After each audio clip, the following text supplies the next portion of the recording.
যে প্রক্রিয়ায় আজকের এনসিপি যেখানে এসেছে এই প্রক্রিয়াটা আমাদের অনেকের কাছেই স্বচ্ছ মনে হয়নি। কমিটিগুলাতে দেখি যে ভুতুড়ে কিছু নাম্বার মানুষ তারা আসলে ঠিক কোন জায়গা থেকে এসেছে আমি কানেক্ট করতে পারিনি। জামাত এবং শিবিরের একটা অংশ, ওনারা আসলে নতুন কোনো উদ্যোগ, বাংলাদেশের রাজনৈতিক উদ্যোগ যদি হয় সেখানে তারা চেষ্টা করে যে তাদের কিছু একটা অংশের মানুষ ঢুকাই দিতে। সমাজে একটা বিভাজন সৃষ্টি হয়েছে, যারা একসাথে ফাইট করলো জুলাই সকল দলমত নির্বিশেষে, পরবর্তীতে এই ইউনিটিটা আর থাকে নাই। আমরা যে উদ্দেশ্যকে সামনে রেখে এনসিপিতে যুক্ত হয়েছিলাম, বলা হয়েছিল যে একটি নতুন দল হবে তরুণদের নিয়ে, বিশেষ করে যারা জুলাই আন্দোলনে একটা ভূমিকা রেখেছে। পাশাপাশি অনেক মতের মানুষের একটা সম্মিলন হয়েছিল এবং বলা হয়েছিল মধ্যপন্থী একটি দল হবে, নতুন একটি দল হবে। সমাজের বিভিন্ন স্তরের মানুষের মধ্যে একটা আগ্রহ, পাশাপাশি নিজেদের মধ্যেও আমাদের মধ্যে একটা ইয়া ছিল যে আমরা আসলেই নতুন কিছু করতে চাই, ট্রেডিশনাল রাজনীতির বাইরে গিয়ে। এটার একটা চাহিদাও আছে সমাজে, নতুন কিছু করা। তো ওই জায়গা থেকেই যুক্ত হওয়া। কিন্তু পরবর্তীতে যে প্রক্রিয়ায় আজকের এনসিপি যেখানে এসেছে এই প্রক্রিয়াটা আমাদের অনেকের কাছেই স্বচ্ছ মনে হয়নি, বিশেষ করে আমার কাছে মনে হয়নি। আর সিদ্ধান্ত গ্রহণগুলা, এই যে সর্বশেষ জোটের যে সিদ্ধান্ত হলো, এর আগেও অনেকগুলা জায়গায় আর কি আমার কাছে মনে হয়েছে যে ঠিকঠাক মতো আগাচ্ছে না। এবং তাহলে কেন হচ্ছে আমরা এটা করব? আর সমাজের অন্যান্য যে সেক্টরগুলোর কথা বললাম, যে শ্রেণী পেশার বিভিন্ন মানুষের যে আগ্রহের জায়গা ছিল, সেটাও ঠিকঠাক মতো আমরা ধরে রাখতে পারি নাই বলে আমার মনে হয়েছে। ফ্রম দ্য বিগিনিং আমি যেটা দেখছি যে কিছু জিনিস খেয়াল করছিলাম আর কি, যেমন নাগরিক কমিটি থেকে কিন্তু নাগরিক পার্টি হয়েছে। তো নাগরিক কমিটিতে অনেকগুলো জায়গায় ওখান থেকেই শুরু আর কি আমার অবজারভেশনটা। সেখানে যেটা দেখেছিলাম যে কমিটিগুলাতে দেখি যে ভুতুড়ে কিছু নাম্বার বা একটা যদি এক্সাম্পল দিই, যে কোনো একটা উপজেলা, সেখানের যে কমিটি হয়েছে সে কমিটিতে 100-র অধিক মানুষ, তারা আসলে ঠিক কোন জায়গা থেকে এসেছে আমি কানেক্ট করতে পারিনি।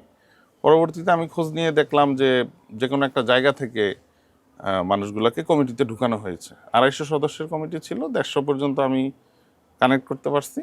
এরপরে 100 নাম্বারটা কোত্থেকে আসলো সেটা খুঁজতে গিয়ে আমি দেখি যে ঢাকা বিশ্ববিদ্যালয়ের এক শিবির নেতা, সে বর্তমানে ব্যাংকার, সে হচ্ছে এই নাম্বারটা এখানে যুক্ত করেছে। এবং তাকে আমি ফোন দিই যে আপনি কেন এটা করলেন, আপনার এখানে উদ্দেশ্য কি? আপনি তো আর নাগরিক কমিটি করতেছেন না বা নাগরিক পার্টিও করবেন না।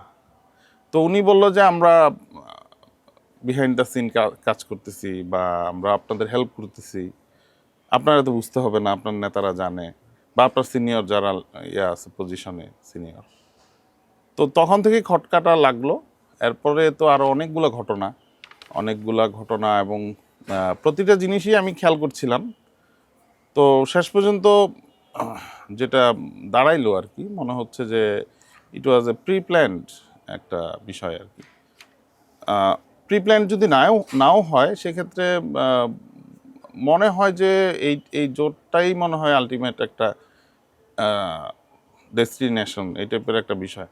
এবং কিছু ক্ষেত্রে আমার এমনও মনে হয় যে এটা এটা না করারও কোনো সুযোগ ছিল না। আমরা তো অনেক মন মানসিকতার, অনেক রাজনৈতিক ব্যাকগ্রাউন্ডের মানুষজন ওখানে ছিলাম। সো আমরা অতটা কেয়ার করি নাই, আমরা আমাদের মতো কাজ চালাই গেছি। বিভিন্ন পজিশনে আমরা স্ট্যান্ড নিতে অনেক ক্ষেত্রে মানে আমরাই ভূমিকা রাখছি যে না, এই টপিকে কথা বলতে হবে। অনেক ক্ষেত্রে দেখা যাচ্ছে ওই টপিকটা পপুলিস্ট না হতো। তো পরবর্তীতে এটাই আর কি, শেষ পর্যন্ত তো এটাই দাঁড়াইলো। এখানে আসলে আমি দেখলাম যে আমি এটা অন্য একটা আলোচনায় বলেছি আর কি, জামাত এবং শিবিরের একটা অংশ এবং হচ্ছে যে এক্স শিবিরের একটা অংশ, ওনারা আসলে নতুন কোনো উদ্যোগ, বাংলাদেশের রাজনৈতিক উদ্যোগ যদি হয় সেখানে তারা চেষ্টা করে যে তাদের কিছু একটা অংশের মানুষ ঢুকাই দিতে, দেন হচ্ছে সেখানে একটা প্রভাব বিস্তার করতে। এক পর্যায়ে তারা হয়তো ডাইভার্ট করে বাকি মতের মানুষগুলোর উপরে একটা প্রেশার ক্রিয়েট করে। আলটিমেটলি এই ধরনের বিষয় হয়েছে আর কি, মানে গুপ্তচর বৃত্তি বলেন বা সেটাকে বলতে পারেন যে কি বলবো।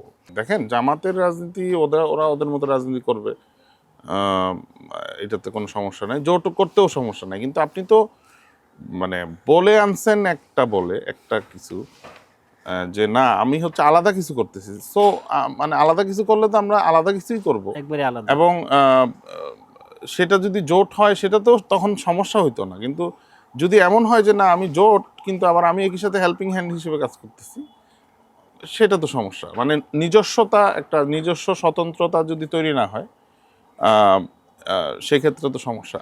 বিশেষ করে ডাকসু এবং জাকসুর পরে আমাদের অনেকের কাছেই এটা আরো বেশি খটকা লাগছে যে আমরা হয়তো বিশেষ আমার কাছে খটকা লাগছে ডাকসুর চেয়ে জাকসু থেকে আর কি, জাহাঙ্গীরনগরের যে ইলেকশনটা হয়েছে আমার কাছে মনে হয়েছে ওখানে আমরা ক্লিয়ার স্ট্যান্ডটা নেই। ওখানে আমরা মনে হয়েছে যে চুপ ছিলাম আর কি। হ্যাঁ, ওখানে অনেকগুলা ঘটনা ঘটছে যেগুলোতে কথা বলার জায়গা ছিল এবং আমাদের দলের মধ্যেও দেখলাম একটা এই ব্যাপারগুলো নিয়ে খুব একটা কথা বলা হয়নি আর কি।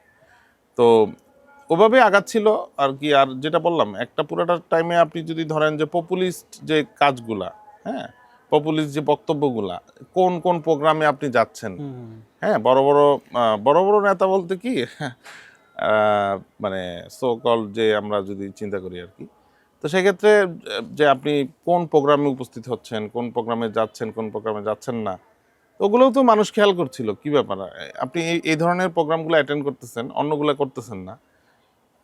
এটা একটা আহ, পূর্বভাবেই চিন্তা করা যায় যে মনে হয় একদিকে যাচ্ছে, এরকম একটা সম্ভাবনা তো ছিলই। আফটার জুলাই আমি যেটা দেখলাম যে আমরা এটা চাই নাই, এখনো চাই না যে সমাজে একটা বিভাজন সৃষ্টি হয়েছে। যারা একসাথে ফাইট করলো জুলাই, সকল দলমত নির্বিশেষে, পরবর্তীতে এই ইউনিটিটা আর থাকে নাই। এবং এটা এটা দেখলাম যে একই সাথে সমাজে অনেক বিভাজন তৈরি হচ্ছে, আবার ৭১ প্রশ্ন চলে আসতেছে। জামাতের কিছু অ্যাক্টিভিস্ট, কিছু নেতা, ওরা ৭১-কে পিছনে গিয়ে আবার ৭১-এর ওই ত্রুটিগুলা ভুল ছিল না ওইটা প্রমাণ করতে চাচ্ছে। অনেকে তো ১৬ ডিসেম্বরকেই স্বীকার করতে চাচ্ছে না। অনেকে জাতীয় সঙ্গীত নিয়ে আলাপ তুলতেছে নতুন করে, যে এই জাতীয় সঙ্গীত রাখা যাবে না। আহ, অনেক দিকে ভায়োলেন্স হচ্ছে অনেকগুলা, তারপরে হচ্ছে যে মাজারগুলাতে হামলা হচ্ছে, অনেকগুলা ঘটনা ঘটতেছে। সো এই যে ঘটনাগুলো ঘটছে, এবং জুলাই নিয়েও একটা বিষয় হইলো যে দেখলাম যে উম, আহ, জুলাইয়ের কৃতিত্ব কাদের হাতে, কারা হচ্ছে বেশি ভূমিকা রাখছে। আমরা জুলাইয়ের মূল ইয়া ছিলাম, অন্যরা এরকম সেপারেশন হয়ে গেল আর কি।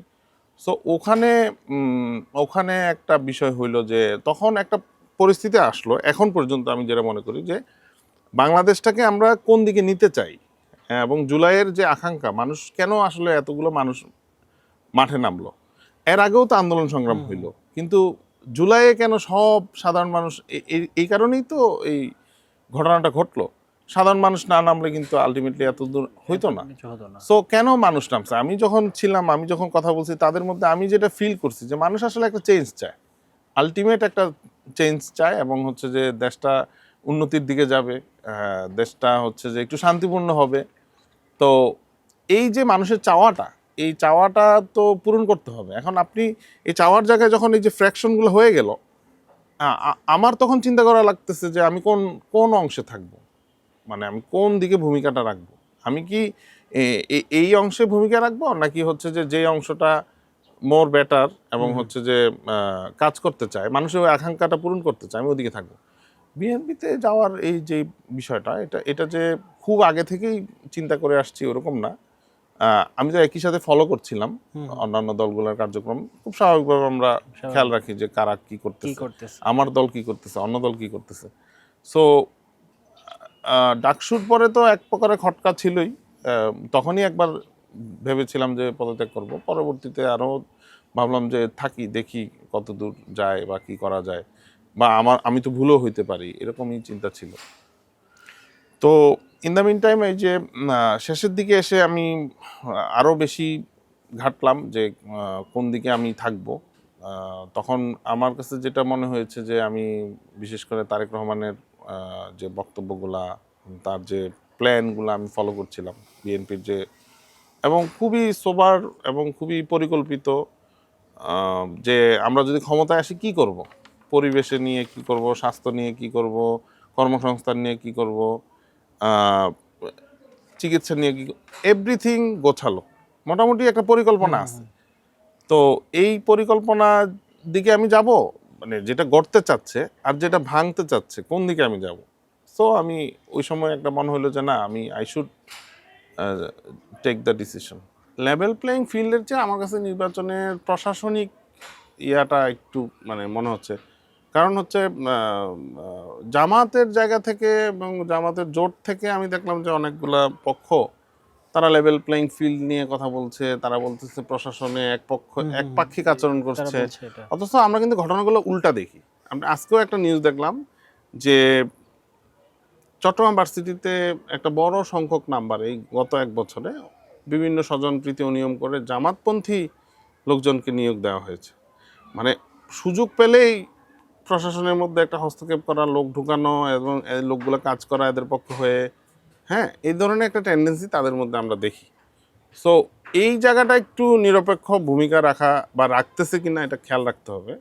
আর মানে উল্টো বিএনপিকে যে বা দায়ী করা যে প্রশাসন বিএনপির দিকে হেলে যাচ্ছে, এই যে মানে প্রশাসনে আসলে লোকগুলা বেশিরভাগই আমি দেখলাম যে যদি থাকে আর কি, সেই ক্ষেত্রে আমি দেখলাম যে ওরাই বেশি চেষ্টা করে প্রশাসনকে ম্যানিপুলেট করতে, বিভিন্ন জায়গায় লোক ঢুকাতে, হ্যাঁ, কিন্তু ব্লেমটা দিচ্ছে আবার উল্টা দিকে।